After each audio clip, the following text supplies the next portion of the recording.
सबको।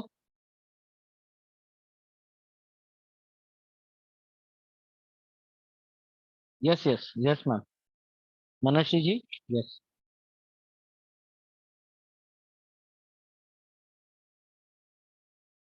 Can we discuss this point at the end of the session? Is it okay with you?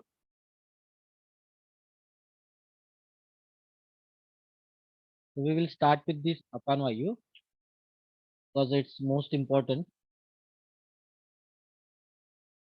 Just a moment. अपन वायु का पांचोदिक संगठन क्या है, कोई बताएगा? Anyone? You can unmute yourself. वायु, पृथ्वी एंड हिडन तेज। यस, बराबर। तेज महाभूत का रोल है ना, बहुत इंपॉर्टेंट है। भले उसमें वायु प्लस पृथ्वी महाभूत है और हिडन तेज महाभूत है, लेकिन बहुत इंपॉर्टेंट रोल है तेज महाभूत का।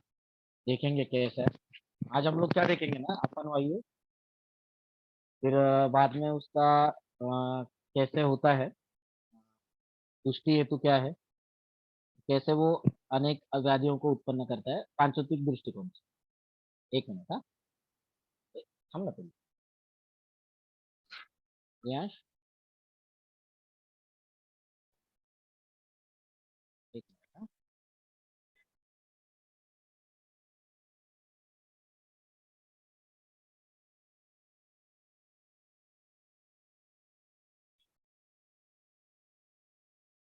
ओके।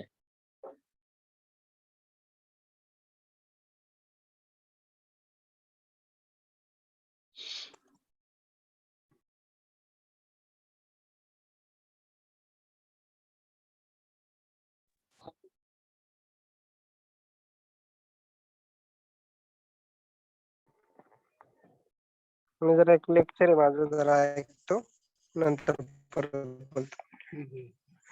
अपनाचे कार्यक्षेत्र। अपानो अपानगाह कोणी बस्ती मेड्र गुरु मेड्र उरु गोचरा व शकृत मूत्र गर्भ निष्क्रमण क्रिया। राजीव जी, थोड़ा सा हाँ जी।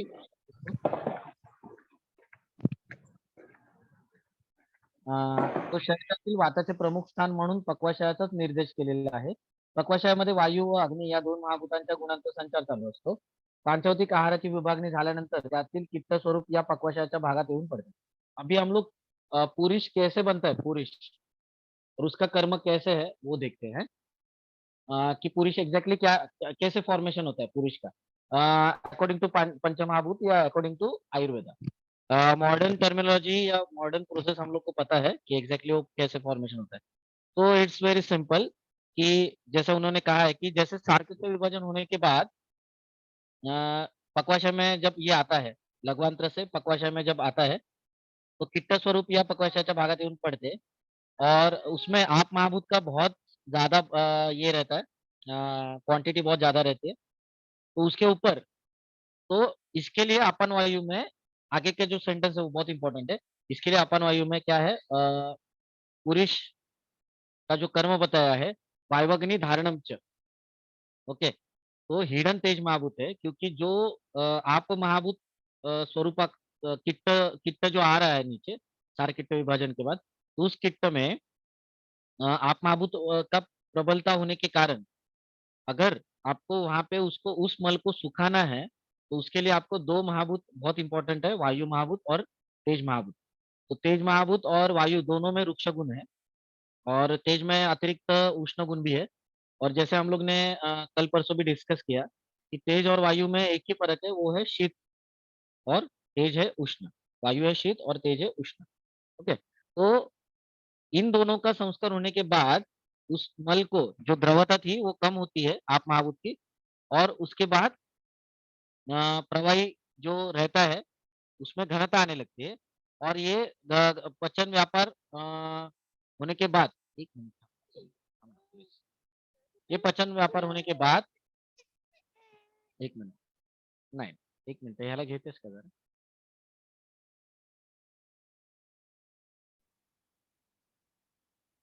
तो घनता आने के बाद घनता आती है, तो अभी देखिए यहाँ पे बहुत क्लिनिकल बता रहे हैं, ये प्राकृत पुरुष का इन्होंने बताया।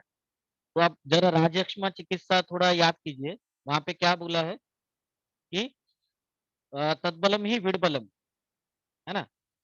जो भी वहाँ पे मल है, अगर उसका भी आपने अगर संशोधन कर दिया, तो आप में उस आपने यानी राजक्षमा के उस रुग्ण में संशोधन का निषेध बताया है। क्योंकि वहाँ की भी अगर पृथ्वी चली गई, तो ऑलरेडी राजक्षमा में प्रतिलोम हो या अनुलोम संप्रप्ति हो, तो ऑलरेडी क्षय हो चुका है। अगर वो भी पृथ्वी चली गई, तो उस पृथ्वी के कारण वायु और अग्नि का धारण हो रहा था। अगर वो पृथ्वी भी चली गई, तो वायु और अग्नि का धारण कौन करेगा? तो राजयक्ष्मा की स्थिति और विकट हो जाएगी और it's very difficult to treat. इसके लिए क्या बोला है कि संशोधन ना करे, वमन ना करे या विरेचन भी ना करे। ओके, संशोधन निषेध है। तो इसके लिए वहाँ पे वो मतलब पुरुष का जो कार्य है कि वायुअग्नि धारणम चाहिए, बहुत इंपॉर्टेंट है, या अवस्टंबाय देहिनम। ओके, तो ये चीजें सभी को समझ में आई, दोनों चीजें।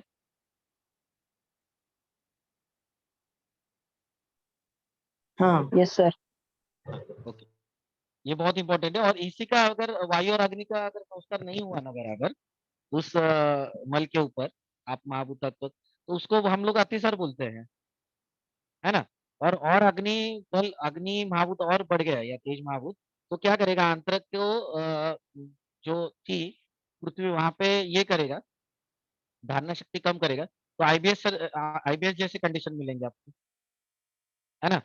और अतिसार हो गया, तो अतिसार का नेक्स्ट आएगा प्रवाहिका, प्रवाहिका के बाद आता है गुदभ्रंश। तो ये सब चीजें आपको दिखेंगे कि ग्रेडेशन वाइज वो जितना जितना बढ़ेगा उसका प्रबलत्व जितना रहेगा, उतना वो इंद्रियों में अबलत्व लाएगा। Okay, so this is how we go with this तेज महाभूत एंड वायु महाभूत। ओके, तो अभी ये सभी को पता है कि जब पक्वाशय में आता है तब उसका कटु विपक आता है। तो कटु विपक में भी कौन से दो महाभूत है? वायु प्लस अग्नि महाभूति है ना। तो इन दोनों, ये दो महाभूति है पक्वाशय के यहाँ पे। इसके लिए अपन को थोड़ा सा उष्ण कहा गया है, मतलब उदान से कम, लेकिन है उसमें उष्णत्व जितना चाहिए। और पुरुष को परिपक्व करने के लिए या उस कीटक का भी पचन करने के लिए, ऑलरेडी वो पचन होके आया है, लेकिन उसके ऊपर फिर से पचन करने के लिए या घनता लाने के लिए फिर से एक बार उसके ऊपर ये अग्नि महाभूत रहने के कारण अपन को हम लोग उष्ण वायु कहते हैं। ठीक है, मतलब उष्ण गुण उसमें विद्यमान रहता है। तो आपका मल कैसा होना चाहिए? नेक्स्ट स्लाइड में ये करता हूँ।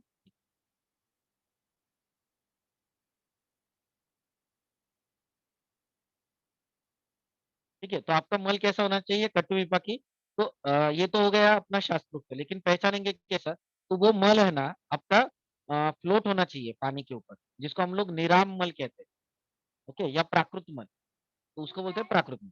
तो अभी इसको पहचानेंगे कैसे कि घनता, घनता भी बोल रहे हैं कि परिपक्वता आएगी और ये परिपिंडित हो गए, लेकिन पचन होने के बाद इसको हम लोग एक एग्जाम्पल से समझ सकते हैं, जैसा कोयला रहता है, कोयला। ओके, तो कोयला कैसा रहता है?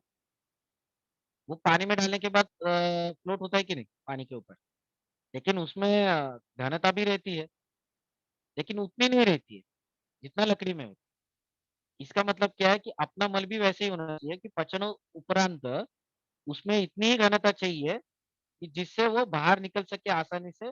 और अगर ज्यादा घनता होती है, वायु और वृक्ष गुण, वायु का वृक्ष गुण और तेज का वृक्ष गुण अगर बढ़ गया, तो फिर वहां पे कॉन्स्टिपेशन क्रिएट हो जाएगा। अगर ये दोनों गुण कम हो गए, उसमें अतिसार उत्पन्न हो जाएगा। इतना सिंपल चीज है। तो ये पांचोदिक दृष्टिकोण से हम लोग बहुत इजीली समझ सकते हैं। अभी तक तो मैंने शास्त्रीय दृष्टिकोण से इतना सटीक और इतना सरल समझने का तरीके से, या विपाक वगैरह जैसे शास्त्रीय वर्ड यूज करने के बावजूद इतना सरलता से मैंने आज तक पुरुष की उत्पत्ति कैसे होती है ये पढ़ा नहीं था। सिर्फ ये 7 साल पहले जब हम लोग थोड़ा सा पढ़ने लगे इस चीज को बार बार, तब जाके पता चला अरे ये इतना सरल तरीके से होता है। You are finding it easy or not? हम लोग पुरुष कैसा तैयार होता है उसके बारे में सोचते भी नहीं। हाँ, ठीक ठीक है। सार किट्ट विभाजन होता है, किट्ट फिर जो द्रवतरित मूत्र होता है, घनता आती है, तो घनता भी वर्ड यूज नहीं करते हम ज्यादा करके।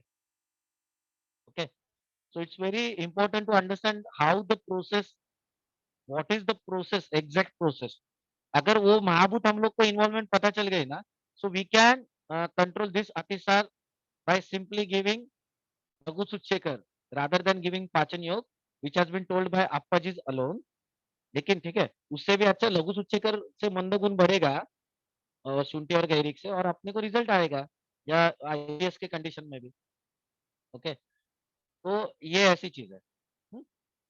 और वहां पे अगर जैसे हम लोग ने कॉन्स्टिपेशन के बारे में देखा था, जहाँ पे हम लोग चिंचा लवण तेल देते हैं, ये क्या करते हैं एग्जैक्टली वायु और तेज महाभूत का वृक्ष गुण जो है उसको स्निग्धता प्रदान करते हैं, और वायु महाभूत का जो लघुता है उसमें ये चिंचा का स्थिरता गुण देता है, अम्ल रस के द्वारा भी उसका विरोध किया जाता है। ओके, शामक है वो, वात शामक। तो इस प्रकार ये बहुत दोनों महाभूतों की इन्वॉल्वमेंट क्लिनिकली भी बहुत इंपॉर्टंट है। बाद में आते हैं त्याच्यामुळे त्याच्यामध्ये हलकेपणा उत्पन्न होतो, याच गुणामुळे तो भाग पाण्यामध्ये तरंगतो, जैसे मैंने अभी बोला है कि फ्लोटिंग कैसा होता है। स्थूल हा धर्म पृथ्वी या महाभूताचा आहे, परंतु निरनिराळ्या पाचक रसायनांच्या परिणामामुळे व शेवटी या दोन महाभूतांच्या कचाट्यात सापडल्यामुळे असलेले घनस्वरूप त्याला येते, म्हणूनच ते पाण्यात तरते। पक्वाशयातील पचन व्यापार या पद्धतीने सारखा चाललेला असतो, तेथेही वाताची गती या व्यापारांना कारणीभूत होते। अशा प्रकारच्या या भागात पक्वाशयाच्या भागात अपान वायू आपले ठाण मांडून बसलेला असतो आणि श्रोणी, बस्ती, मेढ्र, मांड्या या स्थानात संचार करत असतो। तो अभी उन्होंने बताया कि ये सिर्फ ठीक है कि श्रोणी, बस्ती, मेढ्र, उरु, गोचरा ये वर्ड है। तो उरु तो बताया है, लेकिन अप्पा जी ने उसके आगे भी बोला है कि पिंडिका तक यानी जघन प्रदेश तक वो दिखता है। जघन यानी काफ रीजन, तो काफ रीजन तक और या उसके नीचे भी अपान वायु का संचरण हम लोग को देखने को मिलता है। तो कैसे उसका उदाहरण उन्होंने दिया है, जैसे ही डिहाइड्रेशन वगैरह होता है हमारे बॉडी में, हम सभी को पता है कि क्रैम्प्स आने लगते हैं नीचे काफ रीजन में। That is the first sign कि आपको you have to go for treatment. Okay, तो ये इम्पोर्टेंट है। तो तब तक तो हम लोग अतिसार की अपेक्षा ही करते हैं ना मोस्टली। जैसे ही पिंड को द्वेष्टन वगैरह लक्षण दिखने लगेगा, तब आपको पता चलता है। इसका मतलब क्या है कि ये जो आपन की गति है, वो सिर्फ उरु तक ना होके, सीमित ना होके, ये जघन तक यानी काफ रीजन तक। ओके, वही उन्होंने बताया है की अतिसार सुरू झाल्यानंतर वरचे 5-6 वेग मलाचे आल्यास पोटरे दुखाव्यास लागून उठण्या बसण्याची पंचायत होते, असा अनुभवही येतो। थोडक्यात म्हणजे कमरेच्या भागावर, खालील भागावर अपानाची सत्ता चालते असं म्हटल्यास ते वावगे होणार नाही। तो आपल्या प्राकृतिक गतीत असला म्हणजे शुक्रार्थ, शकृत मूत्र निष्क्रमण, गर्भ निष्क्रमण क्रिया, या क्रिया आपल्या गतीमुळेच करतो। या नदीला धरून आता अच्छा उन्होंने और एक एग्जांपल दिया है कि ये सभी वर्क वो वैसे ही करेगा अगर प्राकृत स्थिति में रहेगा तो। मतलब शुक्र हो, आर्तव हो, आर्तव यानी आप ये पकड़िए मेंस्ट्रुअल साइकिल्स। शुक्र यानी जो प्रासंगिक शुक्र में द्रवत्व आता है तो उसको भी एक गति रहती है, तभी वो आता है। शकृत यानी पुरुष मूत्र, मूत्र का भी एक 4 या 5 बार दिन में उतनी बार धारण करके उतने घंटे, फिर बाद में उसका निष्क्रमण हो जाता है, और गर्भ 9 महीने के बाद उसमें अगर ऊपर नीचे होता है वायु और अग्नि की वजह से, तो वो गर्भ एक तो जल्दी आएगा, नहीं तो फिर लेट आएगा, या फिर नहीं तो उपशुष्कक या नागोदर जैसे आपको कंडीशन देखने को मिलेंगे, जिसको हम लोग आयुजीआर यानी इंट्रायूटेराइन ग्रोथ रिटार्डेशन, ये हम लोग देखते हैं।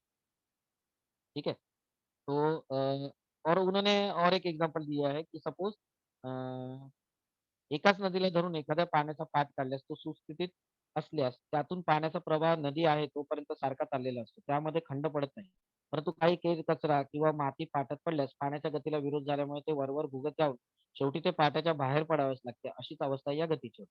ती बिघडल्यास नाना रोग उत्पन्न होतात। पाटाच्या पाण्याची गती रोधण्याला सृष्टीतील धर्म कारण होतात, तर आपणाची गती बिघडवण्याला पुढील कारण परंपरा निमित्त होतात।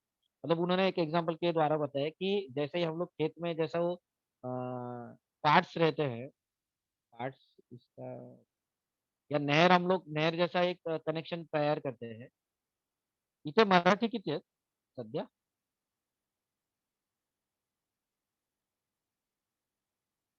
अंजू मॅडम?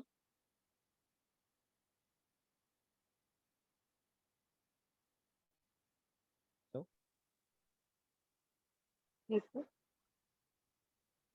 हाँ, अंजू मैडम तुम्ही मराठी आहात? नॉन महाराष्ट्रीयन कितने हैं अभी? कुलदीप जी है क्या? तो हम लोग को मराठी में सॉरी हिंदी में करना ठीक है, चलेगा। तो मराठी समझ में आ जाते हैं सब almost। अच्छा, कुलदीप जी का थोड़ा-सा ये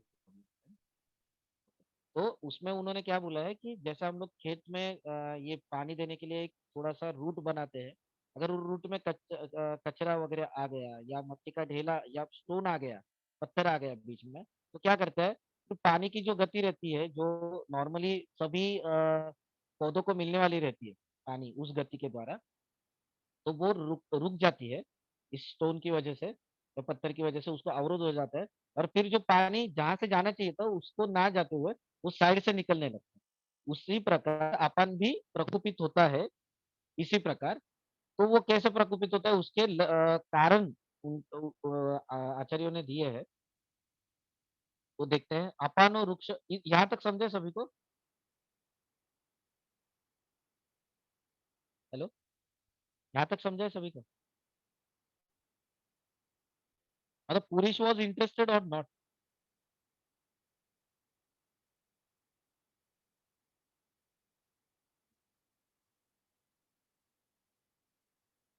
next to the chat tab ना, यहाँ पे रिएक्शन करके है देखो, you can thumb up, okay. So next we will move to next. ये अपान वृक्ष गुरु अन्न वेगा घात अति वाहनैः यान यस यान यानासन चक्रमश चक्रमैश्च अतिसेवितैः कुपिता कुरुते रोगान् पृश्चान् पक्वाशया श्रयान् मूत्र शुक्र दोषार्शो बुधभ्रंशाधिकान् बहु। अभी उसमें हेतु क्या क्या है अपान प्रकुपित होने के? ये सिर्फ आप वाग्भटाचार्य जी ने बताया कि पांचों के पांचों आयु का ये बताया तुष्टि हेतु, ओके, कैसे कारण परंपरा है उसकी। तो हेतु क्या है? वृक्ष और गुरु अन्न, वेगाघात, गाड़ी घोड्यावरनं फिरणे, मतलब यानायान, गाड़ी और इसके ऊपर से घूमना फिरना। तो तब के टाइम में बैलगाड़ी या ये थी, घोड़े के ऊपर बैठ के सवारी करते थे लोग। आज के टाइम में स्कूटी है या गाड़ी है, व्हीकल्स है, या जो भी है, ट्रेन है, एरोप्लेन है, सभी चीजें, ठीक है।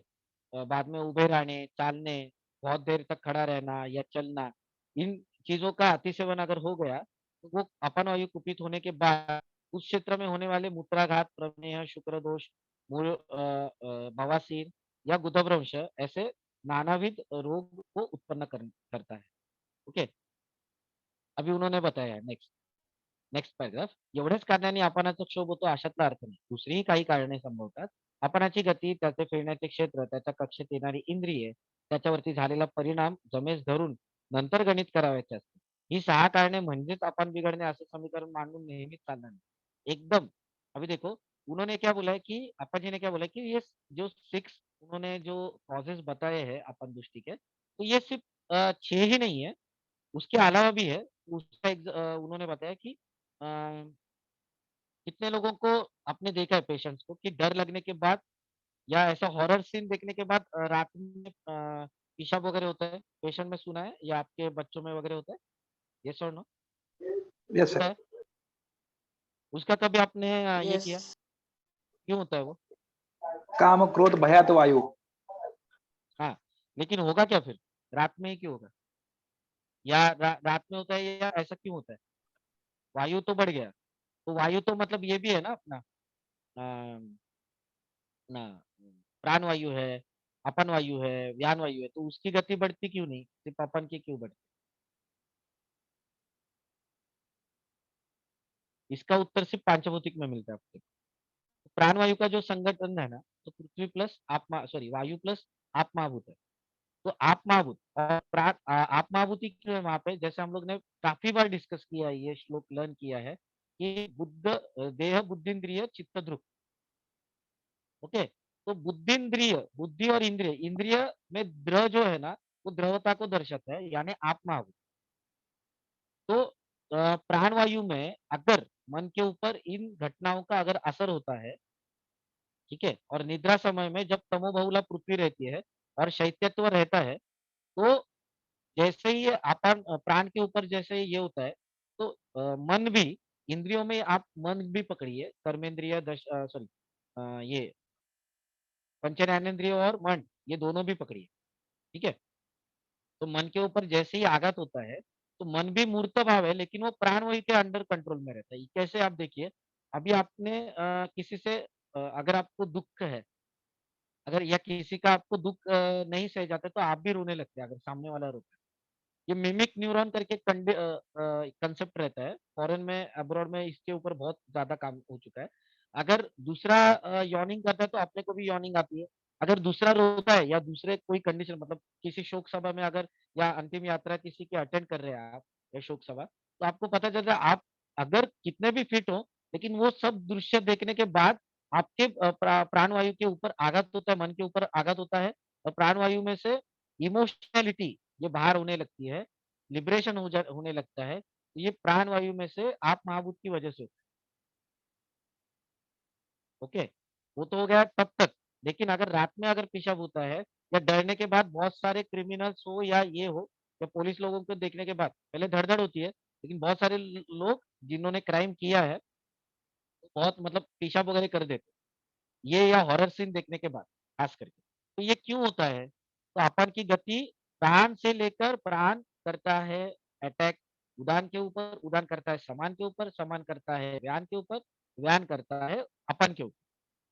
तो ये सब संप्राप्ति at the fraction of seconds में हो जाती है, और इसकी वजह से सॉरी यूरिनरी ब्लैडर का कंट्रोल छूट जाता है, क्योंकि मन अभी कंट्रोल में नहीं है, वो एकदम ये हो गया है, अ, नाजुक हो गया है। इसके लिए उसका जो कंट्रोल था, यानी धारणा शक्ति थी, वो छूट गई, और इसके लिए आपका वेग प्रवर्तन हो जाता है, यानी मूत्र प्रवृत्ति हो जाती है।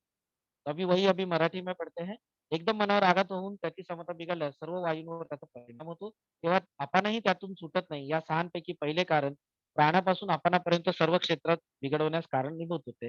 म्हणजेच याचा परिणाम सुलट दिशेने होतो. प्राणवायूपासून पुढे सर्व वायूंच्या संचारावर हळूहळू परिणाम करून आपणाच्या क्षेत्राकडे धाव घेतली जाते. पुढील कारणाने साक्षात आपणाच्या क्षेत्रावर कार्य होऊन व त्याची गती उरफाटी फिरून हळूहळू प्राणापर्यंतच्या भागाकडे वाटचाल सुरू होते. असा या दोन कारणात फरक है. मतलब जो पहले का जो रीजन था वृक्षान्न, तो इसका प्राण से लेकर अ, अपान तक ऐसा क्रम से दृष्टि दिखती है। और बाकी जो हम लोग ने देखे कि खड़े रहना, चलना, बहुत देर बैठना, या यातायात करना, तो ये सभी चीजें डायरेक्ट अपान वायु के ऊपर फोकस रहती है, या कॉज अपान वायु को ही डायरेक्टली दुष्ट करती है। तो उसकी वजह से अपान की गति रुक के जो अनुलोम गति थी वो प्रतिलोम हो जाती है। ये दो कारणों में, मतलब ये 6 का 1+5 ऐसा डिवाइडेशन किया है। पहला वाला प्राण से अपन तक आएगा दृष्टि हेतु, और दूसरा वाला अपन से प्राण तक जाए। इसका मैं अच्छा उदाहरण देता हूँ आपको। हमेशा अप्पा जी कहते हैं कि अ, अपस्मार में यकृत की चिकित्सा करनी है। अपस्मार में क्या करना है? यकृत की चिकित्सा करनी है। तो एग्जैक्टली वो कहना क्या चाहते हैं कि अपान का जो अगर अपस्मार का हेतु कौन बताएगा? Anyone please? अपस्मार का हेतु बताइए।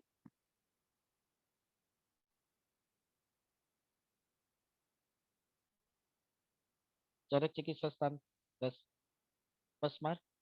यकृत दृष्टि सब लोग जगह है ना? यकृत दृष्टि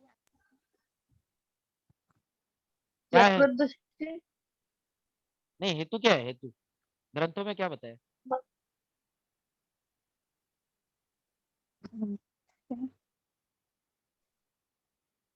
आवाज नहीं आ रहा। टाइप कीजिए, कोई भी एक वर्ड टाइप कीजिए, तो मैं समझ जाऊंगा।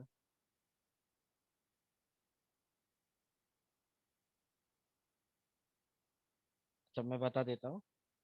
अपस्मार का क्या बोला है कि अशुचि भोजनात या मलिन आहार, ये सब खाने की वजह से, मलिन अशुचि मतलब जिसमें शुद्धता नहीं है, या जो अच्छे मन के द्वारा, अच्छे मन से नहीं बना है। कोई कोई का रहता है ना, किसी किसी का हाथ को बहुत अच्छा रहता है, और किसी किसी का मतलब सब्जी अच्छा ही नहीं लगता, कितना भी वो टेस्टी बनाए, लेकिन अगर उसका मन मलिन रहेगा ना, तो भी उस अन्न में ये सब चीजें दिखती है। तो दोनों चीजें, मानसिक अशुचि और शारीरिक अशुचि, अगर ये खाता है तो पेशेंट को क्या होगा, कॉन्स्टिपेशन वगैरह जैसे कंडीशन आएंगे कि नहीं, अजीर्ण होगा, बाद में कॉन्स्टिपेशन क्रिएट होगा, यस और नो। तो कॉन्स्टिपेशन के होने की वजह से अभी अपस्मार का अगर आप देखेंगे ना नीरू कि अपम स्मृतिम हरम, अपम स्मृतिम हरम, मतलब क्या कि स्मृति का नाश हो जाता है अपस्मार में। ओके, तो स्मृति ये किसके अंडर आती है, अगेन प्राणवायु के अंडर, क्योंकि बुद्धि वगैरह ये जो धी मेधा स्मृति है, ये सभी चीजें क्या आते हैं, धी द्रुति स्मृति, तो प्राणवायु के अंडर आती है। तो ये अपान करेगा अटैक समान के ऊपर, समान करेगा व्यान के ऊपर, व्यान करेगा उदान के ऊपर, उदान करेगा प्राण के ऊपर। तो ये ऐसे ये उलटी संप्राप्ती जाती है। इसके लिए अप्पा जी ने सिंपल लँग्वेज में क्या बोला है, की अपस्माराची चिकित्सा म्हणजे यकृताची चिकित्सा, यानी अपस्मार की चिकित्सा है, यकृत की चिकित्सा करनी है। मतलब क्या, यकृतस्थ पाचक पित्त के गुण बढ़ाओ और सरगुण भी बढ़ाओ, ताकि वो सरगुण नीचे तक आ जाए, और फिर आपका ये मल शुद्धि अच्छे से अगर हो गई तो ये सब संप्राप्ति का जो मूले कुठार न्याय से वो संप्राप्ति विघटन हो जाएगा। It's very easy to understand, yes or no.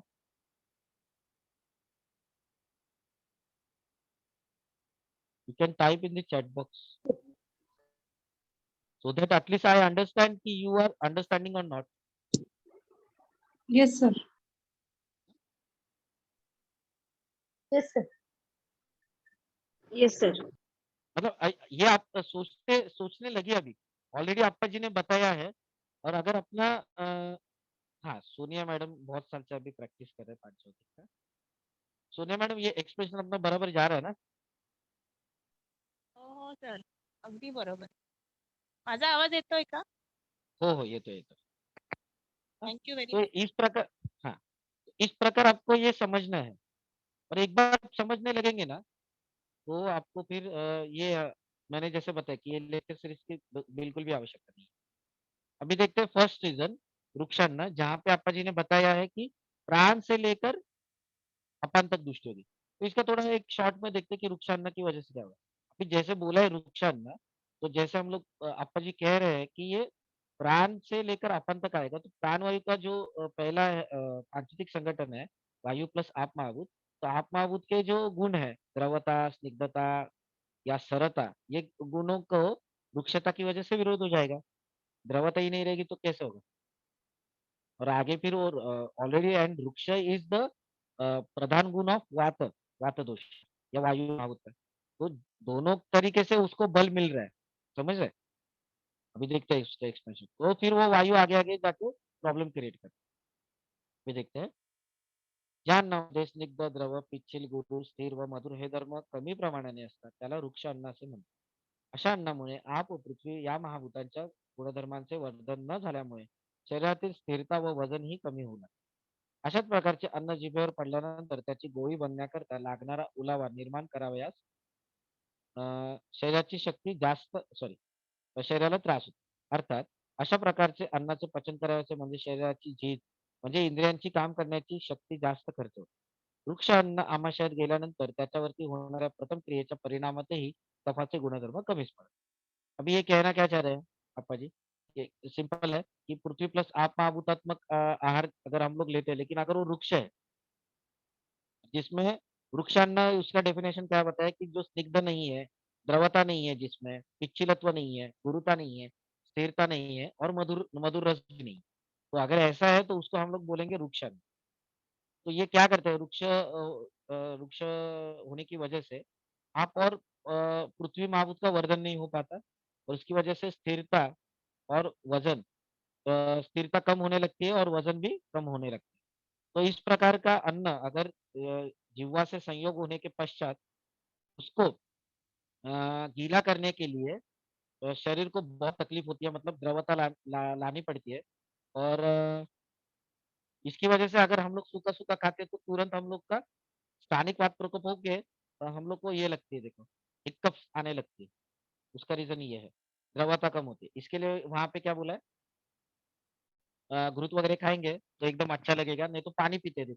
तो भाव प्रकाश ने क्या बोला है कि जल महाभूत का प्रधान गुण जो है, प्रधान गुण वो स्निग्ध बताया है। तो स्निग्धता वायु के वृक्ष गुण को कम करती है, वो हिकअप्स अपने आप थम जाती है पानी पीने के बाद।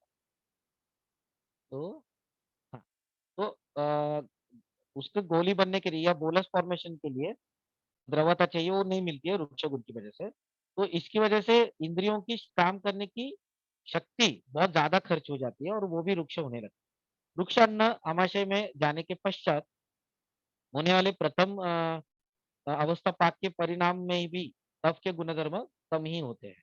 वृक्ष अन्न की वजह से आमाशय में रहने वाला कफ यानी क्लेदक कफ, उसके गुणधर्मों का भी शोषण होने लगता है। तो क्लेदक कफ क्या करेगा? क्लेदन करने वाला था, अभी क्लेदन नहीं कर सकता, क्योंकि क्लेदन होने के लिए आत्माहुत की आवश्यकता है और द्रवता की अपेक्षा है। वो दोनों भी नहीं है क्योंकि वृक्ष अन्न आया है। वो कफ के गुणधर्म का शोषण होने लगेगा और तो भी वो जो भाग है आमाशय का वो भी रुक्ष पर ऐसा होने लगता है। Kindly mute yourself.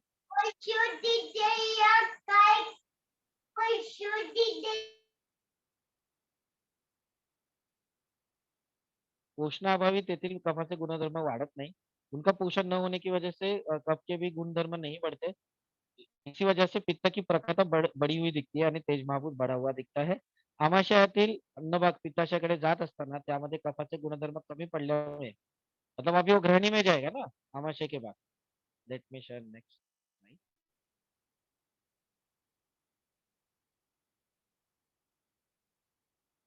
तो ग्रहणी के यहाँ पे जाने के बाद क्या होगा? ऑलरेडी उसमें कफ के गुण कम है, तो ग्रहणी में जाएगा तो पाचक पित्त का स्थान है या अग्नि का स्थान है, तो अग्नि और बढ़ेगी।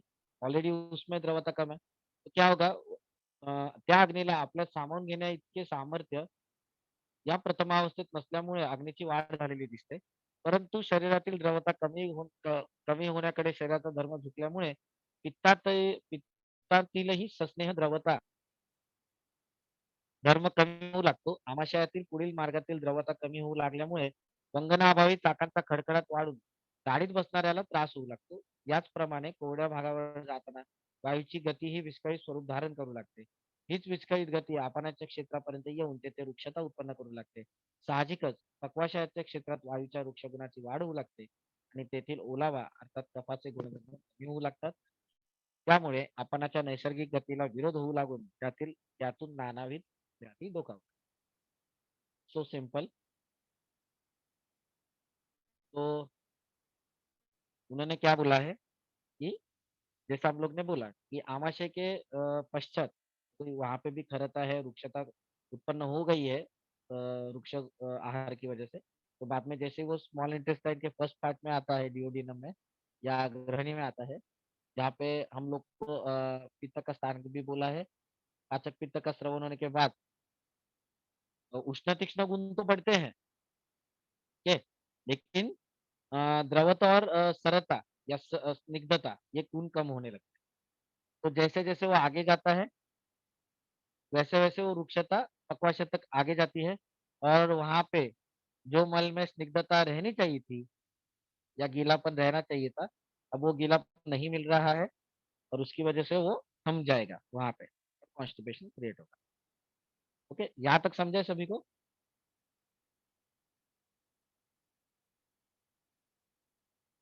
Yes, sir. Yes, yes, sir. अभी गुरु अन्न क्या करेगा? गुरु आहार जिभेवर पडला असता आपल्या अंगाच्या गुणांनी तेथे जडपणा उत्पन्न करतो। तो झाला असता कालोत्पादक पिंडातून पाचक स्राव होण्याला विरोध। जड पदार्थांमुळे जड पदार्थाच्या वजनामुळे जिभेला तो पदार्थ तोंडातल्या तोंडात फिरवण्यालाही त्रास पडतो। गुलाबजामुन याद रखे। अर्थात वायूच्या सुलभपणामुळे फिरण्याच्या क्रियेला विरोध होऊन तेथूनच त्याच्या गतीवरही परिणाम होतो। जड अन्न आमाशयाकडे जाताना वायूलाही ताद्रुक प्रमाणाने थोडासा जोरच करावा लागतो। आमाशयात पोहोचल्यानंतर त्या अन्नाच्या जड गुणामुळे आमाशयालाही नेहमीपेक्षा काहीतरी निराळा भास होतो। पचनाच्या पहिल्या अवस्थेत गुरुधर्मामुळे जडता उत्पन्न होते, त्यामुळे वायूच्या चलनालाही त्रास होऊन त्याच्या गतीवर परिणाम होतो। पचनाची पहिली अवस्था वाजवीपेक्षा फाजील जड झाल्याने पुढील मार्गातून जाताना अवरोध होतो। शिवाय अग्नीचे गुणधर्म त्याला पचवण्यास असमर्थ ठरल्यामुळे अपक्वावस्थेतच त्याला पुढील मार्ग आक्रमावा लागतो। अभी देखिए, गुरु ये जो है ना, वो दो कंडीशन है। एक गुरु मतलब वजन के हिसाब से बोला है, और एक गुरु मतलब जिसमें गुरु गुण रहता है, जैसे शतावरी वगैरह जैसे कल्प है, जिसमें गुरु गुण विद्यमान है। तो दोनों भी चीजें अगर क्वांटिटी वाइज भी ये मैं बोल रहा हूँ, जैसा अगर आपने गुलाब जामुन मुंह में डाला, तो आपा जी ने बोला है कि उसको अगर मुंह में डालने के बाद उसको घुमाने के लिए भी तकलीफ होती है, मुंह के मुंह में मिठाई खाते हैं हम लोग, तो उसमें द्रवता कम होने की वजह से घुमाने में भी तकलीफ होती है। तो ऐसे अन्न के ऊपर मतलब जीवा के ऊपर संयोग होने के पश्चात जीवा में भी स्त्राव उत्पन्न होने के लिए विरोध दर्शाया जाता है, और उसकी वजह से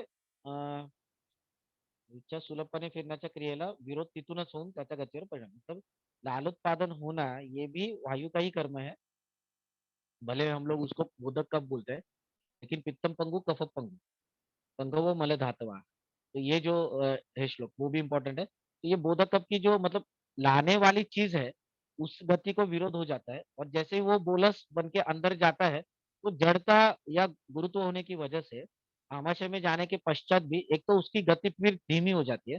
आप हमेशा याद रखिए, अगर मैंने आपके पीठ के ऊपर 50 किलो का गोणी रखा है, और एक सिर्फ आपके नॉर्मल बैग कैरी करने को बोला है, एक दिन आपको एक नॉर्मल बैग कैरी करने को बोला है जो ऑफिस का है या क्लिनिक का बैग है, और एक बार मैंने आपको बोला है कि 50 किलो आपको सेम टाइम में लेके जाना है, तो is it possible to cover that distance?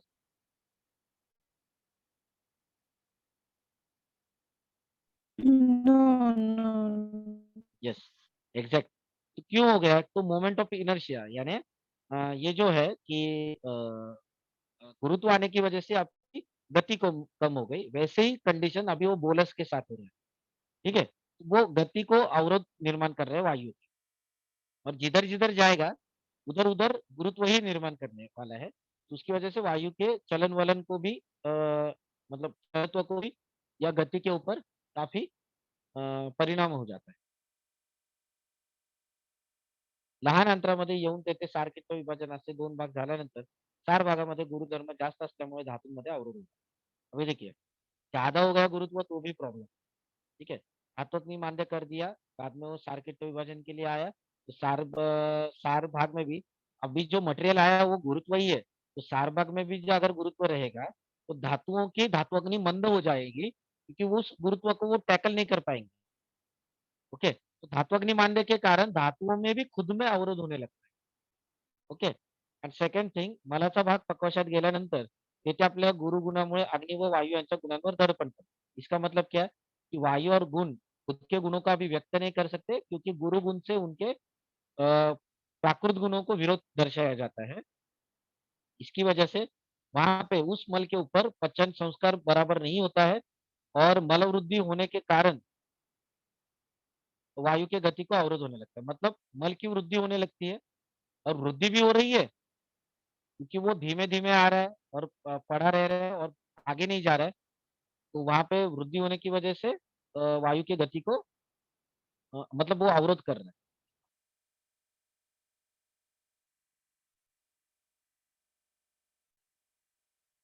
ये समझा सभी को?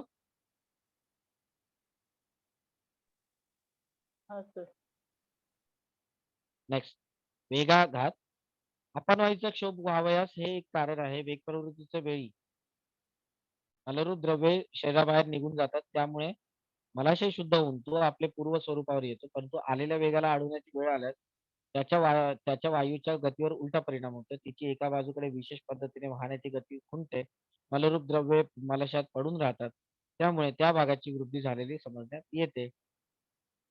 एकंदर अपनवायूवर परिणाम होऊन तो उरफाटा फिरून निरनिराळ्या व्याधी उत्पन्न करण्याला मदत करतो। इसमें भी सिंपल चीज बताइए कि न वेगान धारणीयवाद, तो आप वेगों का धारण नहीं करना है। अगर आपने प्राकृत वेगों को धारण किया, जैसे कि बहुत सारे महिलाएं टिफिन बनाने के लिए हस्बैंड का या बच्चों का, वो खुद के वेगों को धारण करती है और पेशाब तक नहीं जाती है, क्योंकि उसमें इतना काम उसका ऑलरेडी ये शेड्यूल्ड रहता है कि वो नहीं करती। और आप डॉक्टर हो या इंजीनियर हो या स्लम एरिया में हो, लेकिन ये चीज हर घर में होती है। इसकी वजह से मेनोपॉजल सिंड्रोम के टाइम इनको बहुत तकलीफ होती है या कटिशूल वगैरह जैसे कंडीशन दिखते हैं, तो मेन कारण उनका वेग आघात रहता है, मतलब वेगों को धारण करना, ये सबसे गंदी चीज है। ठीक है? बाद में इसकी वजह से अपन की जो प्रति अनुलोम गति थी अभी वो प्रतिलोम हो गई।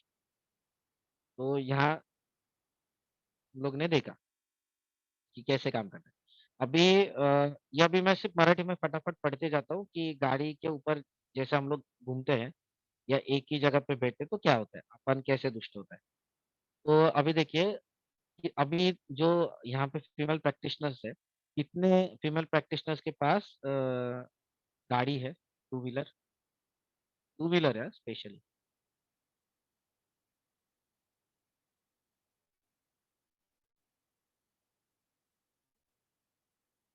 यस, देखिए टू व्हीलर अगर उसमें स्कूटी, अभी मोस्टली तो फीमेल स्कूटी ही प्रीफर करते हैं because it's very comfortable, but actually it is not at all comfortable. क्योंकि जब आप सामने की तरफ बैठते हैं, अगर आप पीछे की तरफ बैठे तो भी चलेगा, लेकिन सामने बैठकर मतलब फ्रंट सीट पे अगर बैठ के चला रहे हैं, तब योनि का जो भाग है या गर्भाशय का जो भाग है, बराबर वो सेंटर पे आके सामने की तरफ आता है। और उसकी वजह से जब भी आप स्पीड ब्रेकर हो या छोटा-छोटा कंकर वगैरह हो, लेकिन ऊपर नीचे होने की वजह से उसके ऊपर बहुत बार, उस नाजुक इंद्रिय के ऊपर बहुत बार आघात होता है। And it is nothing but the one of the major reason for the infertility with the मतलब बहुत बार ऐसा होता है ना कि रिपोर्ट सब नॉर्मल रहता है लेडीज का, उस फीमेल का, लेकिन गर्भधारणा नहीं। क्योंकि उस इंद्रिय को इतना अबलत्व आता है, तो आपको फर्स्ट थिंग ट्रैवलिंग उसका स्टॉप करना है। जो अगर स्कूटी चला रही है तो 101% make sure that she will not travel when she is on the drug. ठीक है, ठीक है बाबा, ओला वगैरह कर रहे हैं, कंफर्टेबल सीट है तो ठीक है। लेकिन जहाँ पे सीट ही कंफर्टेबल नहीं है और आपको बार बार आघात होने वाला है, तो it's very risky to travel. इसके लिए पहले 3 या 4 महीने गर्भिणी को कहीं पे लेके नहीं जाते, क्योंकि गर्भ स्थिर नहीं हुआ होता है, उसमें घनत्व या एंगेज नहीं हुआ रहता है उसका है, और इसके लिए गर्भस्राव या पात होने के चांसेस बहुत रहते हैं। इसी वजह से उसको ट्रैवलिंग यानी अपन की गति ना बढ़े, इस इतना केयर लिया जाता है वहाँ पे सबके बाद। ओके, अभी देखते हैं आपा जी ने क्या कहा है। या लक्षणांनी साक्षात गुदेंद्रिय और परिणाम होतो, हा अतिशय नाजूक अवयव आहे। गाडी घोड्यावरनं फिरण्याने साक्षात या इंद्रियाशी संबंध येतो. एकेकाळी फार काळ बसल्यामुळे ढुंगणाच्या खालच्या भागाचा थोडासा तरी आधार मिळत असल्यामुळे इंद्रियाला त्या मानाने कमी त्रास होतो. विशेषतः घोड्यावरनं अगर सायकलवरनं बसून फिरण्याने त्या इंद्रियावर झालेला पुष्कळ वेळा परिणाम पाहण्यात येतो. नीट मारून बसल्याने गुदेंद्रियाच्या आसपास अतिशय रुक्षता उत्पन्न होते, तसेच त्या भागावर भेगा पडून क्वचित प्रसंगी त्या भागावरनं मलाचे वहन होताना आले सॉरी रक्त आलेले पाहण्यात येते, मतलब फिशर के बारे में प्रवाहन करने के बाद त्या भागात आलेल्या वृक्षतेची उपेक्षा केल्यास पुढे मूळव्याधीसारखी लक्षणे उत्पन्न होतात। मतलब फिशर के बाद आपका कॉम्प्लिकेशन आएगा पाइल्स, हिमोरॉइड्स, त्यामुळे आपणाचे कार्य बिघडते, अतिशय चालने अगर एकाच जागी उभे राहिल्यामुळे अंतर। यहाँ तक देखते हैं कि एग्जैक्टली क्या होता है कि अगर आपने ट्रैवलिंग बहुत ज्यादा किया तो अ, और बहुत बार किया, बहुत बार और बहुत टाइम तक किया, तो जो गुदेंद्रिय है वहाँ पे जैसे मैंने गर्भाशय के बारे में बताया वैसे ही गुदेंद्रिय के ऊपर भी आघात होता है। और आघात होने के बाद वहाँ पे रुक्षता आती है, क्योंकि आप ट्रैवलिंग कर रहे हैं तो वात बढ़ेगा। वात का मेजर जो गुण है वो है रुक्ष गुण, तो ये बढ़ेगा। तो उसके बाद अगर रुक्षता आती है, तो वहाँ की जो त्वचा रहती है मतलब परिकर्तिका डेवलप हो जाती है। इसी रुक्षता की वजह से वहाँ का जो मल है वहाँ पे भी रुक्षता आएगी, और उस रुक्षता के आने की वजह से आप प्रवाहन करेंगे, प्रवाहन करने के बाद वहाँ पे फिशर होगा या वुंड फॉर्मेशन होगा। और वुंड फॉर्मेशन के बाद जब भी आप प्रवाहन करेंगे जोर से, तब आपका ब्लीडिंग भी होगा। ब्लीडिंग होने के बाद अगर आपने उसकी उपेक्षा की तो ये फिशर फिस्टुला या पाइल्स तक आगे उसका मार्गक्रमण कर सकता है या बुधभ्रंश तक जा सकता है। अभी आगे देखते हैं। अगर अशा एकाच जागी उभे राहिल्यामुळे अंतरावरती त्याचा परिणाम होतो. अंतराच्या एकाच भागाकडे सतत झुकत्या स्वरूपात राहावे लागते. त्याचा भार बस्तीच्या भागावर पण त्याच्या आसपास होतो. त्याच्यामुळे आंतराच्या गतीवर परिणाम व्हावयास लागून पोटदुखीसारखा आजारही पुढे यावयाचा संभव उत्पन्न होतो. तसेच कोणत्याही प्रकारचे कमरेला बंधन न बांधता दररोज मधला मारण्याची वेळ आल्यास अंतराचा भाग स्वस्थानापासून मंदाकिनी जी आपको कुछ कहना है? सर वो इसके लिए किया था कि स्कूटी का बोला था ना आपने? हाँ। हाँ, इसलिए रेज तो हैंड किया। हाँ। कहाँ पे थे हम लोग? तर ज्यांचा जॉब आहे आणि ज्यांना कंपल्सरी ट्रॅव्हलिंग करायला लागतं स्कूटी म्हणा किंवा मुंबई पुण्यासारख्या ठिकाणी ट्रेनने वगैरे, मग अशा ठिकाणी काय करायचं? नहीं, ट्रेन चलेगा ना, लेकिन मतलब अभी आप विरार से अगर कुलाबा जा रहे हैं तो दैट इज वेरी रिस्की। मतलब वो उसको मतलब आपको यहाँ पे क्या करना है, उसकी स्निग्धता मतलब एकदम अप टू डेट रखना है। मतलब सीएलटी ऑयल हो या निशा तेल का अभ्यंग हो, आमल की तेल का अभ्यंग हो, अम्लधर्मी तेल का यूजेस या उपयोग में बहुत ज्यादा लाना है, कि ताकि वो जो रुक्षता डेली उत्पन्न हो रही है, तो अभ्यंग के द्वारा, बस्ती के द्वारा अगर आप पंचकर्म करते हैं तो वो डेली मेंटेन हो, यानी हफ्ते में 2-3 बार मात्रा बस्ती, ताकि वहां पे रुक्षता को काउंटर बैलेंस करते आना चाहिए। अगर वो जॉब नहीं क्विट कर सकती तो एटलीस्ट ये तो जमना चाहिए।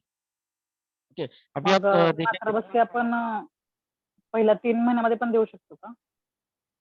मात्रा बस्ती का हा, द्यायला म्हणजे नाना जोशी जे आहेत तर ते तर सांगतात की महिना झाला की तुम्ही देऊ शकता मला किंवा गुदपिचू योनीपिचू ठेवू शकता. गुदा असं. पिशू योनी पिशू सांगितलं पेशंटला, पण हो. मात्रा बस्ती 3 महिन्यानंतर देतो म्हणजे आम्ही. माझा ना गायनेकचा तसा विशेष अनुभव नाहीये. म्हणजे मी तुम्हाला अधिकारी व्यक्ती नाहीये ते सांगण्यासाठी. पण हा, फाइनली मैं क्या बताना चाह रहा हूँ कि योनिपिचू हो या गुदपिचू ये क्यों बताते हैं? वहाँ पे रुक्षता उत्पन्न ना हो इसके लिए। नहीं तो गर्भ नीचे से हा. बाहर आते वक़्त बहुत प्रॉब्लम क्रिएट करेगा और आवी यानी जो यूटेराइन कॉन्ट्रैक्शन का जो पेन है, वो फीमेल को बराबर समझ में नहीं आता है और वो रॉन्ग साइड पे पुश करने को लगती है। और उसमें क्लम आ जाता है। ये एक फैक्टर रहता है रुक्षता की वजह से। ठीक है? तो अभी बहुत देर खड़े रहने के बाद भी आंत्र के ऊपर दबाव आता है, बस्ती के ऊपर भी दबाव आता है और अगर उसमें ऐसा किसी का काम है, जैसे अभी जो वायरिंग वगैरह करते हैं बहुत सारे लोग या ये मंडप वगैरह बांधने वाले लोग हैं, जिनको सीढ़ियों के ऊपर उतरना चढ़ना पड़ता है या सोसाइटीज़ में उतरना चढ़ना पड़ता है, तो वहाँ पे भी अगर उन्होंने कमर के ऊपर पट्टाबंधन नहीं किया, पहले वाली जो धोती थी ना धोती, तो पहले वो बराबर लंबोसैक्रल पेन था ही नहीं पहले। अगर था, तो बहुत मतलब कम लोगों को होता था। ओके? क्योंकि लंबर के बराबर L3 L4 के ऊपर मतलब नाभि के ऊपर कभी भी धोती पहनी जाती मेल्स के द्वारा और फीमेल्स में भी। अभी ये नाभि वगैरह दिखाने की एक विचित्र प्रथा आई है इंडिया में कि अभी फीमेल्स भी नाभि दिखाना बहुत कंपल्शन है ऐसा लगता है। लेकिन that was not the culture. अब कल्चर की बातें अगर छोड़ देंगे तो पट्टाबंधन ये इम्पोर्टेंट क्यों था? क्योंकि that was acting as a support belt. जो हम लोग विस्को वगैरह का लेते हैं अभी लंबार बेल्ट, उसकी ज़रूरत ही नहीं थी तब। इतना और अगर अपने किसी के पास ग्रैनी वगैरह मतलब या नानी वगैरह रहेंगी घर पे दादा-दादी जी, तो आज भी देखिए गाँव में वो वहीं पे पहनते हैं ऊपर। कभी भी नाभि दिखाने की प्रथा ही नहीं थी पहले से। नाभि दिखाना ये चीज़ अलग बात है, लेकिन वो ऊपर क्यों होनी चाहिए? या अब अमिताभ बच्चन वगैरह के पिक्चर देखिए, मूवीज़, तो आप देखेंगे ना तो जो उसकी जो ये थी एलिफेंटा बॉटम वगैरह, लेकिन उसका पैंट जो था ना, वो नाभि के ऊपर रहता था और शर्ट का लेंथ छोटा रहता था। आप ओल्ड मूवीज़ देखिए। बाद में ये धीरे-धीरे मतलब अभी तो कुछ पहनते नहीं, वो बात अलग है, लेकिन वो it was acting as a support system for the lumbar belt lumbar vertebras. Okay? अगर वो भी नहीं बाँधा, तो फिर आपका अपन और प्रकोपित होने लगेगा या आपको हर्निएशन जैसे कंडीशन दिखने लगेंगे। स्वस्थान से च्युत हो गया। मतलब यानी क्या हो गया? हर्निएशन यानी भ्रंश हो चुका है। ठीक है? बाद में बद्धकोष्ठक का तो तकलीफ होता ही है। अपान के गति के ऊपर इस सभी की वजह से, इन व्याधियों की वजह से विपरीत परिणाम हो जाता है और आघात घड़ने के बाद उसके अनुसार अलग-अलग व्याधियाँ देखने को मिलती है। तो this is what all about this अपान वायु। If anyone having questions you can ask in the chat box.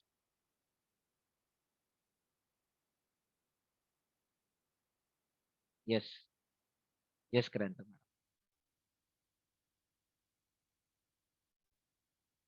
Anyone is having doubt?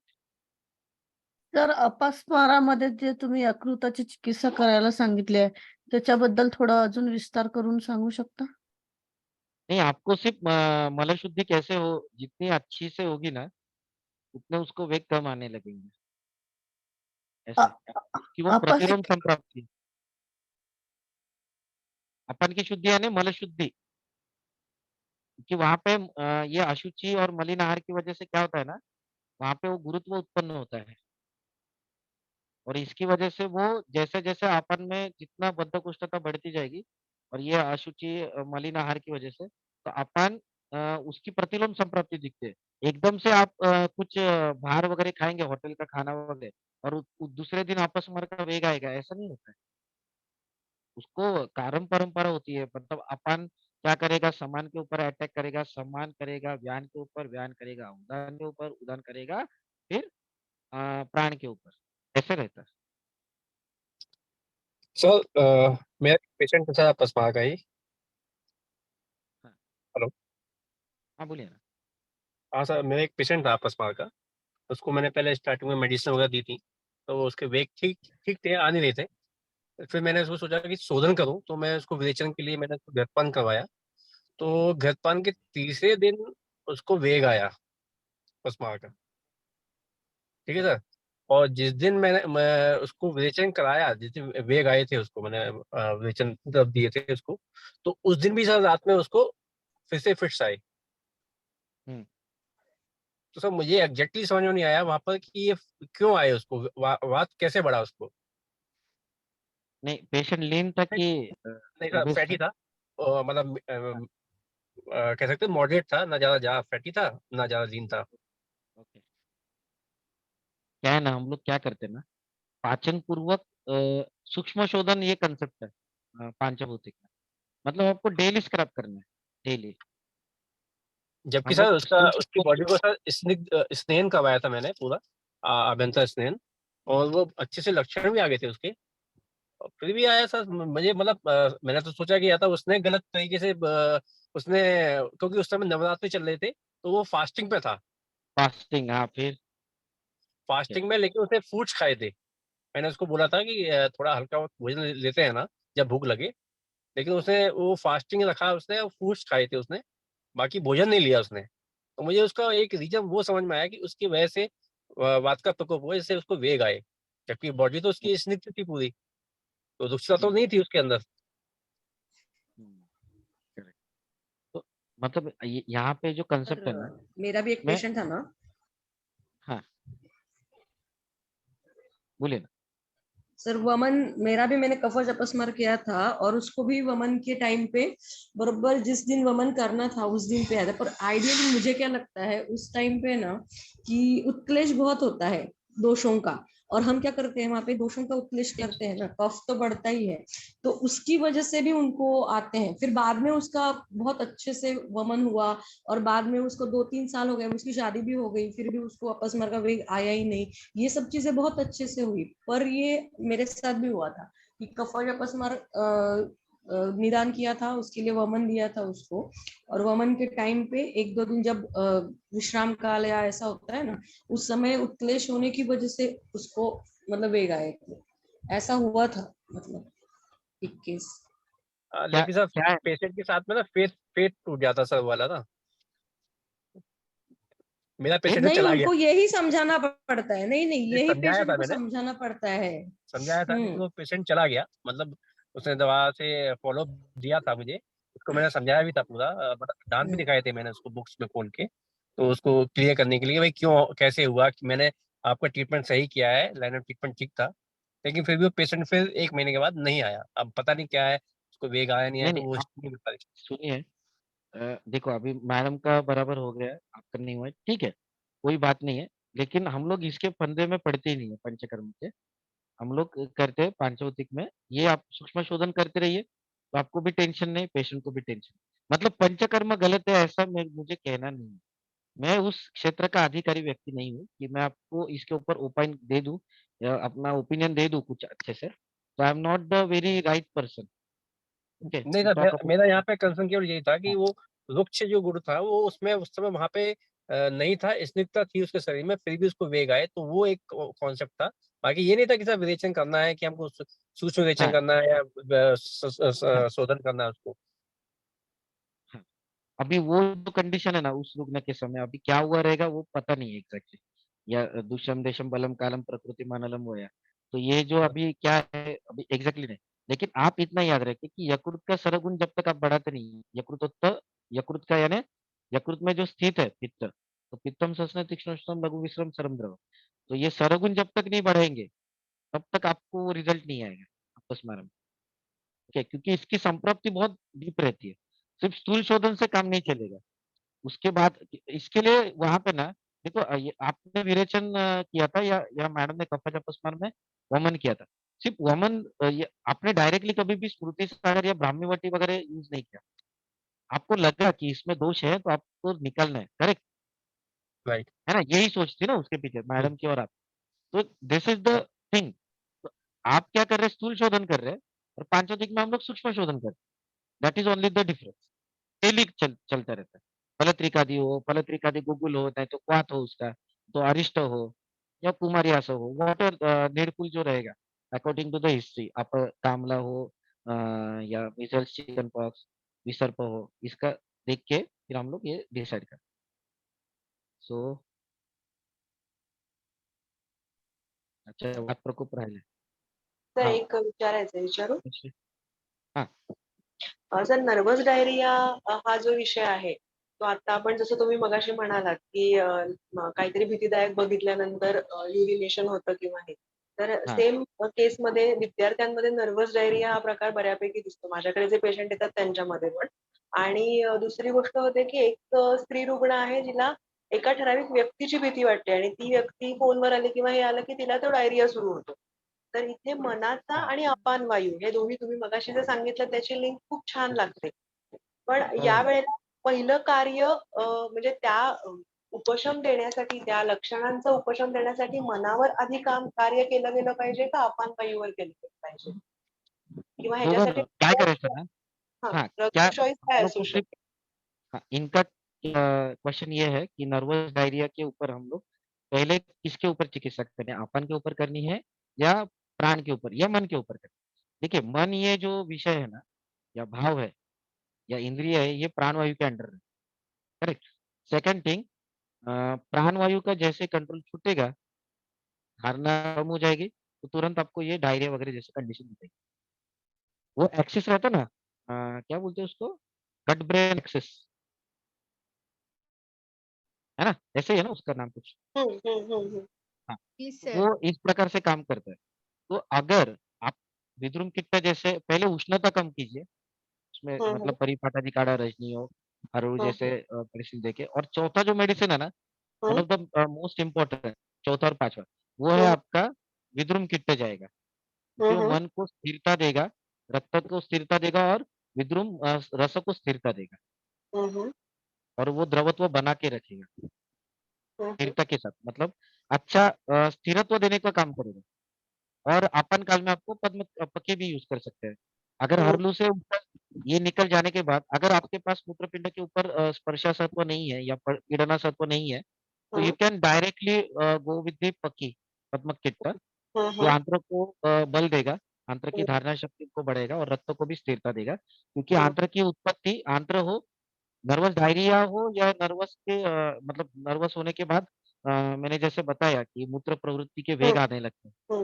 तो वो ब्लैडर का टोन हो लॉस ऑफ ब्लैडर टोन तो इसमें क्या करना है आंत्र बस्ती और गुद ये तीनों एक ही मतलब एक ही उत्पत्ति के उत्पत्ति से बनते हैं राईट तो ये हमेशा याद रखिए तो धारणा शक्ती कमी झाली मनाची हाँ पण बस आणि बस बस पक्वाची पण वहाँ पे बरोबर विकी देने का है पक्की देना है बाद में या हम्म, हरलू के पीड़ना सत्व आते तो आपको पहले हरलू से स्टार्ट करना पड़ेगा पीड़ना सत्व जाने के बाद आप पक्की यूज कर सकते हैं और बुद्धि का जो चलगुण बढ़ता है उस व्यक्ति के संपर्क में आने के बाद, या नर्वस डायरिया ये जो दिख रहा है विद्यार्थियों में, तो उनका मन भी अस्थिर रहता है ना, चलतो बढ़ा है, तो किसका चलतो बढ़ा है? तो वायु। तो वायु का चलतो बढ़ने के बाद क्या होगा? पृथ्वी का स्थिरत्व कम होगा। पृथ्वी का स्थिरत्व बढ़ाना है तो आपको जटामांसी नहीं तो सूर्य ने सारस्वत रिश्ता देना पड़ेगा निशिकाल में। तो this is how we will go. Okay, So it's thank you. very simple to treat anything by the पांचवतिक चिकित्सा. अगदी अगदी. नाही, खूप सूक्ष्मात विचार करता येतो आणि एकदम असं पिन पॉइंट डायग्नोसिस करता येतं. ते नाव जरी नाही दिलं गेलं ना त्या अवस्थेला, तरी ती ट्रीट खूप छान करता येते असा अनुभव येतोय सर सध्या. अभी यहीं पे अगर डिप्रेशन का पेशेंट आता है, अभी नर्वस डायरिया का बताया ना मैडम ने, कि सपोज एग्जाम की टेंशन की वजह से वो डिप्रेशन में चला गया, तो वहां पे क्या करना पड़ता है? अपने को लघु सूचीकर देना पड़ता है, उधर का अग्नि बढ़ाओ, बुद्धि का समान बढ़ाने का। हाँ, समान वायु क्या करते हैं? वन्नी समीपस्थ है, वन्नी समीपस्थ है, तो वन्नी समीपस्थ है तो अग्नि को बढ़ाओ। फिर विवेचन करने लगेगा, नहीं भाई मैं रॉन्ग कर रहा हूँ, मैं डिप्रेशन में जा रहा हूँ, मैं विशियस साइकिल में फंसा हूँ, तो लघु सूची कर दे के वो रिजॉल्व कर दो, तो आपका अतिसार भी कंट्रोल हो जाएगा, या डिप्रेशन भी रिवर्स हो जाएगा। सर इसमें लघु सूचक का सर अपान काल में देंगे कि व्यान इसमें ध्यान काल में, व्यान काल में? काल में क्यों नहीं? और सर ये तो अतिसार अगर होता है तो उसमें फिर किसमें? अतिसार अतिसार में भी व्यान काल में है, व्यानुदान तो समान काल में है। Okay. So we will end the session now. 2 minutes है, last query, anyone? तर एक सर. एक क्वेश्चन, हॅलो. जेव्हा हे पट्टबंधन म्हणजे करत होते त्यामुळे बॅक पेन वगैरे राहत नव्हतं ना, आता प्रॅक्टिकली म्हणजे स्त्रियांमध्ये वगैरे कशा प्रकारे म्हणजे काय करू शकतात? नाही लक्षात नाही आलं, बॅक पेन काय? स्त्रियांमध्ये बऱ्याच स्त्रियांमध्ये आता बॅक पेनची कंप्लेंट राहते ना, तर मग हम्म. तुम्ही जे म्हटलं की आधीच पोशाख होता तर तो तर आता काही कोणी घालू शकत नाही, ते घालत नाही, तर मग काय करू शकतो आपण? काय करू शकतो म्हणजे पंजाबी तिला ड्रेसवर हे सांगायचं, हा तिला काय सांगायचं, घरी गेल्यावर तरी कमीत कमी बाई ते ओढणी लावून बस, पाहुणे बिवणे आले बाहर जाते तो ठीक है, लेकिन अगर आपका आप फॉरेन में देखेंगे ना तो वो देखो एक टिपिकल ऑफिस ड्रेस रहता है उनका। एक मिनट, हाँ गायत्री, गायत्री त्याला ते काय बोलतो ना ते हाय इथपर्यंत असतं ना, व्हाईट शर्ट ब्लेझर वगैरे घालून, हाय पॅन्ट्स वगैरे असतात, कोर्से, अरे फीमेल्स ते घालतात ना ऑफिस वेअर, कोर्सेट। अच्छा, ये अगर आप फॉरेन में देखेंगे ना तो वो एकदम ऊपर तक रहते हैं, देखो व्हाइट और ऊपर से ब्लेजर रहता है उनका, वो वो आइडियल है एक्चुअली उनके हिसाब से, लेकिन वो हाई हील्स पहनते हैं वो प्रॉब्लमेटिक है। ठीक है, अभी ये क्वेश्चन आ रहा है कि इनका, अभी ये जो जितने लेडीज है ना उनको घर पे जाने के बाद नाभि के ऊपर पट्टा बंधन बोलना ही है। हम लोग ने वर्मम थेरेपी भी सीखा है, तो वहां पे या आप कोई भी मजदूर देखो ना, कोई भी, अभी हम लोग मस्जिद के अंदर यानी दवा बाजार में मुंबई में बहुत बार जाते हैं, तो वहाँ के जो मजदूर रहते हैं ना, तो वो देखो एक पेट को टाइट बांधा हुआ रहता है, या वेट लिफ्टर्स हाँ हाँ देखिए, वेट लिफ्टर्स देखिए ना, yes. वजन उठाने से पहले वो टाइट पूरा बेल्ट टाइट रहता है उनका, एकदम कस के बांधते हैं, then only they can able to lift that kind of weight, उसके अलावा तो पॉसिबल ही नहीं है। ठीक है, क्योंकि कोर स्ट्रेंथनिंग या कोर एब्डोमेन का स्ट्रेंथनिंग बहुत इंपॉर्टेंट है। इसके लिए वर्मम में भी, जब वर्मम हम लोग थेरेपी करते हैं पेशेंट में, तब थेरेपिस्ट जो रहता है, मतलब मैं अगर मैं कर रहा हूँ तो मेरे को भी जो करदोरा स्टोर करदोरा जो ब्लैक कलर हाँ का बरोबर. बांधते, वो कट्टी दोरा नहीं है, तो ये नाभि के ऊपर रहना चाहिए, तब ये नाभि का वर्मम पॉइंट है वो एक्टिवेट रहता है, ऐसा है। आणि तो म्हणजे गच्चच ठेवायचा असतो का मग करदोडा पण? गच्च नाही तो तो तेवढा एक अंगुल तेवढासा ठेवायचा, कारण जेवण केल्यावर वाढतं ना कधी पोट, हाँ हाँ ऐसा है। तो अभी हाँ, पहनते हैं और ये 7788 कौन है जो अभी क्वेश्चन पूछ रहे थे मैडम? 7788, अर्चना टकले अच्छा अच्छा मॅडम ते नाव टाकायचं हा तिथं. दुसऱ्या लॉगिन कर, नंबरवरून जॉईन झाले, तो मोबाईल अच्छा हँग होत त्यामुळे. बरोबर. Hello sir. हा नमस्कार. सर सर मी ते क्वेश्चन टाकला होता ना मलबद्धतेचा, अच्छा एक मिनिट. तर तिथे यकृतावर पण कार्य करायला पाहिजे का असा माझा क्वेश्चन होता. सर मला फक्त हॅलो. हाँ मैं वही पढ़ रहा हूँ कि यकृतावर पण कार्य करेंगे पित्त हाँ तो देखो अभी हम लोग क्या एक मेडिसिन से नहीं जाते कभी, ठीक है, वी आर नॉट अप्पा कि हम लोग को पता चले संप्राप्ति की इतना डेप्थ में, ठीक है, we are not like him, so we always go with the उदर परीक्षण एंड फिर अप्पा जी कैसे करते थे, उनको समझता था कि अभी मूत्रपिंड का दुष्ट है तो पहले धनिया का पानी और ये देते थे शिवद्रमशती गुगुल और सामान को करेक्ट करते थे, फिर बाद में वो नेक्स्ट मंथ में या नेक्स्ट वीक नेक्स्ट वीक ये श्व देने के बाद फिर श्व के साथ ये चालू रखते थे फल, और ये फल का कार्य वगैरह होने के बाद उसको हटा के फिर वरांगक स्टार्ट करते थे, लेकिन श्व कंटिन्यू करते थे. सो वी आर नॉट अप्पा, we have to think about जो बेसिक हम लोग को उन्होंने बताया है. यकृत स्थित अगर पित्त का गुण बढ़ाना है सर, तो फलत्रिकादि गुगुल हो, फलत्रिकादि क्वाथ हो, फलत्रिकादि अरिष्ट हो या कुमारी आसव हो, सूक्ष्म ताम्र भस्म हो, ये सभी चीजें आपको देनी पड़ेगी. यकृत के ऊपर भी चिकित्सा करनी पड़ेगी, प्लस साइमल्टेनियसली अपन का वृक्ष गुण भी कम करना पड़ेगा बाय गिविंग दी चिंचालवन पे. ओके जी सर. उसमें मतलब वहाँ पे पित्त का द्रव गुण है जो कम हुआ होता है वो फलत्रिकादि से बढ़ेगा सर. तर हो. फलत्रिकादि यहाँ पे अगर आपको देना है ना तो अगर ये पृथ्वी और आप महाभूत की वजह से अगर कॉन्स्टिपेशन बढ़ा है तो आपको फलत्रिकादि गुगुल, फलत्रिकादि क्वाथ, नहीं तो फलत्रिकादि अरिष्ट चलेगा. लेकिन अगर वो वृक्ष गुण की वजह से बढ़ता है तो वहाँ पे कुमारी आसव लगेगा आपको भेदना, क्योंकि कुमारी ओके सर. भले ही वृक्ष हो लेकिन आसव होने की वजह से वो अ, अरिष्ट होने की वजह से अच्छे से भेदन कार्य भी करते हैं, और कुमारी का काम ही है भेदन करना और आगे तोड़ फोड़ जहाँ पे करके लोग निकल. ब्रेड ऐसे खाते हैं सर, ब्रेड की वजह से हाँ, रुक्षता सब आती है, ऐसे पेशेंट में बिस्किट कुमारी विस्किट आसव. खाते हैं. Yes yes yes. Okay sir. Bread ये तो भी संतर्पणजन्य हो गया ऐसा है. अच्छा मतलब ओके. टिपिकल बिस्किट्स वगैरह है ना, सुपारी है, बिस्किट्स है हाँ बिस्किट या और तंबाकू. ब्रेड मोस्टली तंबाकू रहता है सर तंबाकू खाने के मोस्ट. बाद जाते हैं तंबाकू, सिगरेट है, वायु जहाँ पे वायु एक्चुअली स्मोकिंग करने के बाद वो उनको ये आता है, वेग आता है. ऐसे कंडीशंस में you can go of for the Kumari morning 6 evening 6 तर समान काळ म्हणजे नक्की कधी द्यायचं औषध म्हणजे जेवणाच्या आपण मध्ये. काळ आता 2 जेवणाच्या चपात्या मध्ये. अगर हाँ 2 चपात्या खात असेल पेशंट, हा 1 सँडविच. चपाती खायची की मध्ये खायचं, पुन्हा जेवण कंटिन्यू. आणि सर आप्पाजींनी बेड वेटिंग साठी ना करदोऱ्याला सुपारी पण बांधायला सांगितली होती ना. कशा रसात्मक आहे ना, हा. सुपारी कशा रसात्मक आहे, कशा स्तंभाने शी पहा, सोपं आहे ते. तसं आहे ते. ठीक आहे, we will end the session now. Okay okay. चलो. तर हा प्रेग्नन्सी मध्ये मात्रा बसण्यासाठी कुठलं ऑइल जास्त बेस्ट राहील. मॅडम मी तुम्हाला बोललो ना, एक मिनिट हा, मी जरा यांना विचारतो. मॅडम प्रॅक्टिस करतात.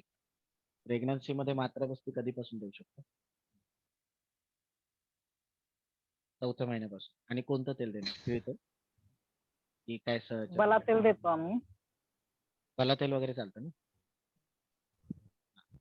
तर मॅडमने पण तोच शब्द गुगली टाकलाय, कंडिशन नुसार देत आहे. ओके, ते तुमच्याकडे जे पेशंट आहेत ना, त्याच्यानुसार बघा ना तुम्ही, द्या तुम्ही. आता तुम्ही कोकणात असेल तर काय तिळ तेल पण चालेल. आणि अगदी विदर्भामध्ये प्रॅक्टिस करणार असाल कोरड्या याच्यामध्ये, तर तुम्हाला ते तसं काहीतरी बला तेल वगैरे काहीतरी लागेल ना. असं. वृक्ष संदेश गुणाला सर एक लास्ट क्वेश्चन आहे. हा हॅलो हा हॅलो हा तुम्ही बोला. मगाशी बोललात ना की मल तरंगणारा पण आपण ते अपक्व मल असं म्हणतो ना म्हणजे चारकोलचं तुम्ही उदाहरण दिलं आणि आपण केळं म्हणजे मलबद्ध असं म्हणतो ना बद्धत आली पाहिजे कन्सिस्टन्सी मलाला ते म्हणजे प्राकृत मल आहे तर मग ते कसं काय ते नाही कळालं कन्सिस्टन्सी तरंगणारा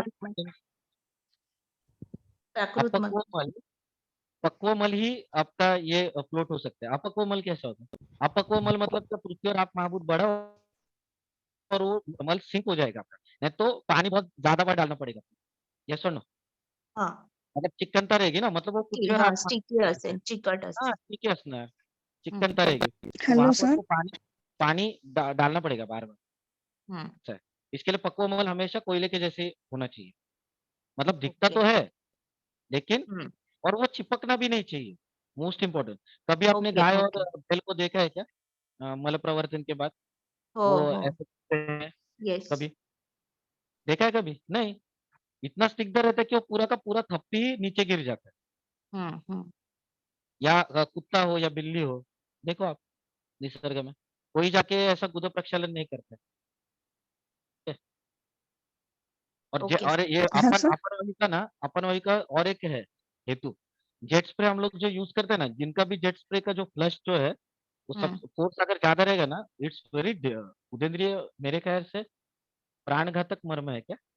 प्राणहर मर्म है ना शायद, यस मुझे पता यस नहीं इतना डिटेल में। सद्य प्राण प्राणहर सद्य प्राणहर जी, सद्यो प्राणहर है। और जेट स्प्रे की वजह से कितना वो ये होता है, बाप रे। कोई कोई जेट स्प्रे मैंने मतलब होटल वगैरह में हम लोग जाते हैं तब इट्स वेरी, मतलब कितना लोग वो वेग डेली यूज करते हैं। वो भी एक वन ऑफ द रीजन है। या कोई कोई इतना जोर से करता है गुदा प्रक्षालन, मतलब it's nothing but the you are irritating the अपन वायू। आघातच होतोय. हाँ मग okay, we okay will sir and sir the thank you session. Sir thank you sir हाँ sir one thing sir hello sir. हाँ ऐकतोय मी. हाँ सर, ते प्रेगनेंसीचं चाललं होतं. तर प्रेगनेंसी के लिए हम हमारे कॉलेज में 8th मंथ से मात्रा बस्ती देते थे तिल ऑयल का, हाँ, फ्रॉम 8 मंथ. हाँ। तो वो इफेक्टिव रहता है 8th नहीं एंड अभी 9th. ना अभी मैं अगर हाँ बोल एक मंथ में तो भद्रादी क्वाद बोला है शायद।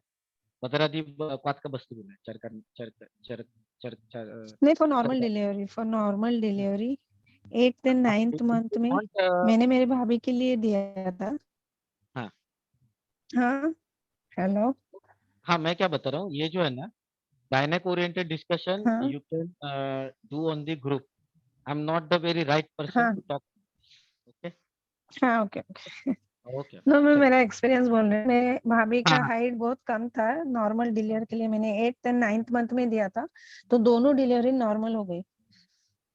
correct, हाँ चलेगा। Okay sir. Thanks. Thank you, चलो बाय। शुभ रात्रि, कृष्ण रात्रि। थँक्यू